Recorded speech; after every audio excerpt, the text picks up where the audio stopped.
السلام عليكم ورحمة الله وبركاته. ازيكم يا جماعة؟ اتمنى تكونوا بخير. معاكم محمد من قناة الاختراع المصري. اول حاجة احب اشكر جميع المشتركين معايا على اليوتيوب والمتابعين اول باول على اليوتيوب وعلى الفيسبوك. تاني حاجة ان شاء الله النهاردة هنعمل مع بعض جهاز لاستخراج حلقات دخان. هنحتاج كوباية صغيرة زي كده، او ازازة صغيرة فاضية زي كده، او اكبر شوية زي كده. تمام. وهنحتاج لبالون، وهنقسمها نصين بالمنظر ده.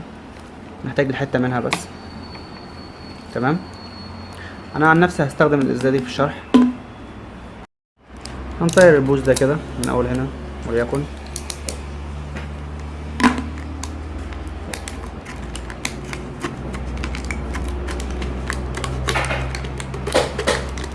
بالمنظر ده كده، وليكن. تمام. هنجيب البالون وهنركبه هنا بالمنظر ده كده يا جماعة. طبعا هنلف استيك هنا بعد ما نركب البالون، يبقى عندنا المنظر ده. تمام. هنجيب بلاستر كهرباء زي كده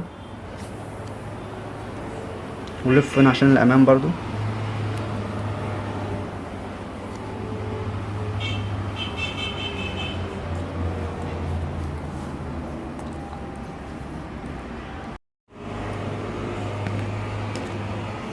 تمام. وكده يبقى عندنا المنظر ده.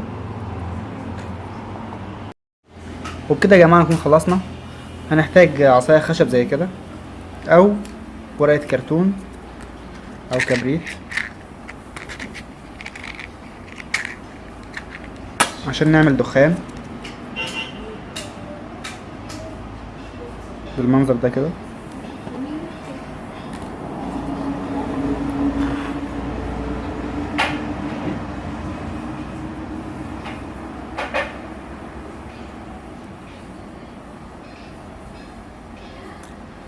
زي ما حضراتكم شايفين.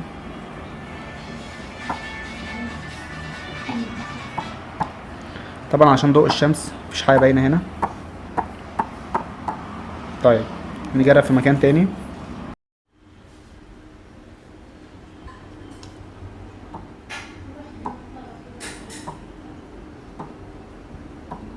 زي ما حضراتكم شايفين حلقات دخان.